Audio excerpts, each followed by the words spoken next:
Hammaga assalomu alaykum. Migratsiya O'zbekiston ijtimoiy tarmoq obunachilari hamda bizni yaqindan tomosha qilayotgan kuzatuvchilar. Bugun sizga Yevropa qit'asida joylashgan Niderlandiya, ya'ni ikkinchi nomlash Gollandiya bo'lgan mamlakatdan taklif etilgan bo'sh ish o'rinlari haqida to'liq video davomida ma'lumot berib boraman. Agarda shu ish o'rniga qiziqish bo'lsa, hujjat topshirish istagingiz bo'lsa, bemalol videoning oxirida telefon raqamlari qoldiriladi yoki video kommentariyasida telefon raqamlarini yozib o'taman. Bemalol qo'ng'iroq qilib hujjat topshirishingiz mumkin bo'ladi. Ana endi sizni vaqtingizni olmagan holda qanday ish o'rinlari borligi, ish beruvchi talabi, shu ishga hujjat topshirish uchun qanday hujjatlar kerak bo'lishi, u yerdagi ishchi viza qancha muddatga berishi, hujjat topshirib qo'yganingizdan so'ng Gollandiyaga ishchi vizangiz qancha muddatda chiqishi va qancha xarajat ketishi, mana shularni sizga to'liq video davomida aytib o'taman.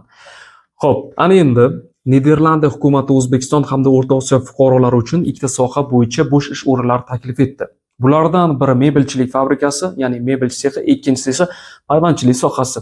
Xalq so'zi bilan aytganda svarchilik sohasi. Mana shu ikkala sohada, ya'ni mebelchilik fabrikasida ayol va erkaklar hujjat topshirishlari mumkin, ayol va erkaklar qabul qilinadi. Svarchilik sohasida esa faqatgina erkaklar. Yosh talabi va til talabi ikkala sohada ham bir xil. Ya'ni siz 21 yoshdan yuqori bo'lsangiz, rus tili yoki turk tilini muloqot darajada bilsangiz, bemalol hujjat topshirishingiz mumkin bo'ladi. Va bu yerdagi oylik maoshlarni aytib o'tadigan bo'lsam, mebelchilik fabrikasida oylik maoshlar $1,500 dan $2,000gacha. Svarchilik sohasida esa $2,000 dan $2,500gacha. Ana endi mana shu ikkala sohada ham siz bir haftada 6 kun ishlaysiz, 1 kun dam olasiz. Agarda ko'proq daromad qilishni xohlasangiz, qo'shimcha soatlarda ishlashingiz mumkin. Qo'shimcha soatlar ham 1 yoki 2 soatni tashkil etadi. Agarda bu ham sizni qoniqtirmasa, ishdan tashqari ish, kurerlik yoki dostavka sohasida avtomobil yoki velosipedda ham ishlashingiz mumkin bo'ladi. Bu hech qanday sizni jarimaga olib kelmaydi, albatta qo'shimcha ishlayman deganlar uchun.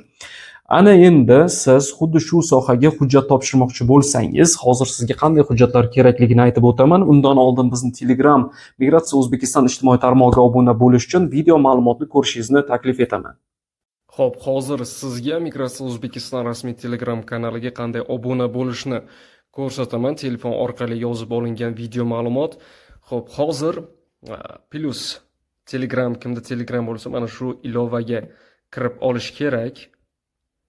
Mana shu ilovaga kirganingizdan so'ng bu yerda poisk tugmasini bosasiz, ya'ni o'zbekchada qidiruv, va mana shu yerda katta harflar bilan migratsiya deb yoziladi va bu yerda pastki chiziq O'zbekiston.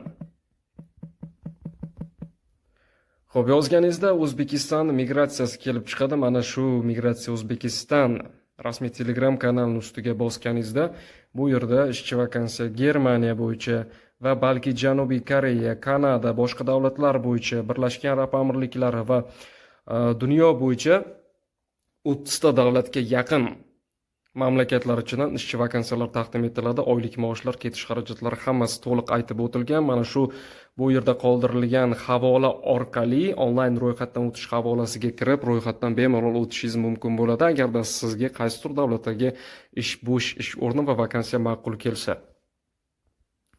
Albatta Telegram kanalimizga obuna bo'ling. Bu siz uchun o'ylaymanki juda katta manfaatli. Xo'p, ana endi qanday hujjatlar kerak bo'lishi haqida aytib o'taman. 5 ta hujjat kerak bo'ladi. Bulardan birinchisi xorijga chiqish uchun qizil pasport, ikkinchisi esa 3,5 ga 4,5 ko'rinishda surat. Bu suratni shahar markazingizdagi fotostudiyaga borib, suratga tushish orqali ham olishingiz mumkin bo'ladi. Ana endi uchinchisi esa sudlanmaganlik haqida hujjat. Bu hujjatni siz shahar markazida joylashgan davlat xizmatlariga borib, chet el mamlakatiga ishga topshirmoqchi edim, shuning uchun sudlanmaganlik haqida hujjat kerak bo'lar ekan desangiz, ular sizga yarim soatning ichida ushbu hujjatni tayyor qilib berishadi. Albatta bitta pasportni olib borishingiz kerak bo'ladi. Yashil pasport. Ana endi 4-chi hujjat, bu sizni oxirgi tugatgan ta'lim turingiz. Deylik, maktab, universitet, o'rta maxsus kollej yoki litsey. Mana shu muassasani tugatganingiz haqida hujjat, bu diplom yoki attestat. Ana endi 5-inchisi sizni sog'lomligingizni tasdiqlash uchun sog'lomlik haqidagi hujjat. Bu hujjatni shahar markazidagi shifoxonangizga borib tibbiy ko'rikdan o'tasiz va tibbiy ko'rik natijalari sizni sog'lom deb topsa, mana shu hujjatni berishadi va mana shu 5 hujjat bilan siz bemalol hujjat topshirishingiz mumkin bo'ladi. Xo'p, hujjat topshirish istagida bo'lganlar video kommentariyasida ismingizni, yoshingizni yozib qoldiring. Biz albatta aloqaga chiqamiz. Sudlanganlar bo'lsa, afsuski, bu sohada hujjat topshirishlarini tavsiya etmayman. Kommentariyada kirganingizda o'zi hujjat topshirish uchun telefon raqamlari turibdi. Bemalol qo'ng'iroq qilishingiz mumkin bo'ladi. Agarda siz chet el mamlakatida bo'lsangiz, sizga Telegram akkaunt hamda Telegram kanalimiz havolasini joylab kommentariyada qoldiraman. Bemalol Telegram kanalimizga o'tib ham murojaat qilishingiz mumkin bo'ladi. Telegram kanalda vakansiyalar turibdi. Telefon raqamlar, Telegram akkauntlargacha ko'rsatilgan. Bemalol Telegram kanaliga o'tib obuna bo'lib, hujjatingizni topshirishingiz mumkin bo'ladi. Ana endi sizlar bilan keyingi videoda ko'rishguncha, dunyo davlatlari migratsiyasi bo'yicha ma'lumot beruvchi Asadbek Hasanov bo'ldi. Ko'rishguncha sog' salomat bo'ling.